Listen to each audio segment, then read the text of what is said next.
ये नज़्म है जेको आज़ादीअ जे सिंबॉलिक हवाले सां मुंहिंजो लिखियलु आहे। कंहिं पखीअ खे तफ़सील ठाहे ऐं पोइ माण्हू जेकॾहिं पंहिंजे वतन ऐं पंहिंजे साणे जी ॻाल्हियूं करे। हुनजो उनवान आहे सर राति जो पीलो चंड। को आहे जो वींदड़ वग़ैरह जे पखीड़नि खां मूंखे सिर्फ़ ई पुछी ॾे त हिते बंदि पियल हिन पखीअड़े जूं भुलिजी के तिन खे कॾहिं यादगिरियूं बि आयूं। संझा जो वाहिरनि ॾांहुं वरंदड़ पखियुनि खां सिर साग टारियुनि कंडियुनि ॿेरियुनि खां अंजीरनि ऐं तूतनि जे घाटनि छुगनि खां को आहे जो मूंखे सिर्फ़ ई पुछी ॾे त ॾुख सुख में गॾिजी गुज़ारियल घड़ियुनि जा सरो सांझ सावण कचुनि जा सनीहा चेटनि वारियूं ॿारियूं जूअर संग झूला नशीला नशीला हिंदोरा हवाऊं अनोखियूं सदाऊं बिंभुरकियुनि जा झूटा मोतियनि ऐं गुलाबनि जा बहकियल ॿरूटा लुॾी झूमी जिन ते कबियूं हूं रिहाणियूं सितारनि जे टिम टिम में अणखुट कहाणियूं अथव यादि कॾहिं अव्हां साण गॾु को सफ़र में हुयो साण नंढड़ो पखीअड़ो अथव यादि कॾहिं अव्हां साण गॾु को सफ़र में हुयो साण नंढड़ो पखीअड़ो जो विछड़ी अव्हां खां कफ़स में पियो आहे ऐं उन विछड़ी वियल जूं निमोरियुनि जे रुत में पिपल जे पतनि ते खिड़ियल चांदनियुनि में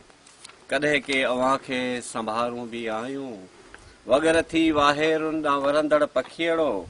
अञा ताईं पंहिंजनि आखेरनि मथां छा सर राति जो चंड पीलो खिड़े थो अॼु बि तव्हां जिन ॿिनि नंढड़ियुनि अखियुनि में छा चेटनि जा सभु अक्स हेॾा रहनि था असां वारनि नसुलनि जे मुंहं ते अञा बि छा अॻियां सदाई उदासी रहे थी आखेरनि जे सनड़ियुनि विचुनि मां असुर जो सयादनि खे ॾिसंदे सरापियल रहो था छा ॿाझर जे संगनि ते झूलींदे साॻिया पुराणा उहे ई तराना चओ था डिसंबर जे विल्ह में आधियुनि ताईं जागी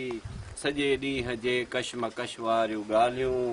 वहीअ जे उॾारनि जा किसा खणो था गुलेलनि ऐं गोलियुनि खे फुर्तीअ सां टारण कंहिं देरे तां दाणे लमाइण जूं ड्राड़ूं लुरियुनि ऐं लुकुनि में चोगे काड़ उॾरी विस्यामियल संझा जो वग़ैरह थी वरो था कुमाटल या ज़ख़्मी कंहिं घायल बचे खे सारी राति छातीअ सां लाहे रो था ख़ुशीअ ख़ौफ़ में गुज़रंदड़ हर लम्हे खां ख़ुशीअ ख़ौफ़ में गुज़रंदड़ हर घड़ीअ खां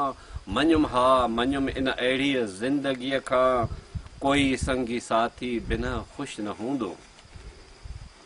कोई संगी साथी बिना ख़ुशि न हूंदो हा पर पोइ बि शाह बलूतनि जे शाख़ुनि ते पंहिंजनि बसेरनि जो अहसासु छाहे ओ पंछो ओ कणछो ही सोचींदा वञिजो ओ पंछो ओ कणछो ही सोचींदा वञिजो ततियुनि जी साणाईअ में मांझा दिड़ियुनि ते कंहिं विश्राम जो पहर केॾो भलो आहे खुलियल उभ में ॾोटियुनि कलाबाज़ियुनि जो केॾो कैफ़ आहे कहीं सोचियो आहे आधियुनि मांझियुनि जो पंहिंजनि मनशाउनि सां कंहिं लहंदड़ सूरज जे कंहिं हसी बाख वेले घटाउनि सां घनघोर घेरियल गगन में पाबंदियुनि खां आज़ाद थी वसंदी या बन में बेपरवाहियुनि सां जो भॼंदा वतो था गोलियुनि ऐं गुलेलुनि जे मारनि खां निकिरी बेधड़कियुनि सां जेको पहर खनि जियो था तंहिं पल खे कफ़स जूं ॼमारूं चवनि थियूं त पिंजरे में पियल जो कहिड़ो मर्तबो आहे उॾारूं आज़ादी अजब जो नशो आहे चङो आज़ादियुनि जा उॾंदड़ सफ़ीरो जे कंहिं वेर मुंहिंजनि अबाणनि कखनि तां अव्हां जो जे इतफ़ाक़ धारा गुज़र थिए त चइजो न ज़ैतून लामुनि जा सपना अंबनि ऐं पेरुनि जे हुगान जा सपना संभारींदा वञिजो चङो अलविदा ऐं वतन जा खीड़ो।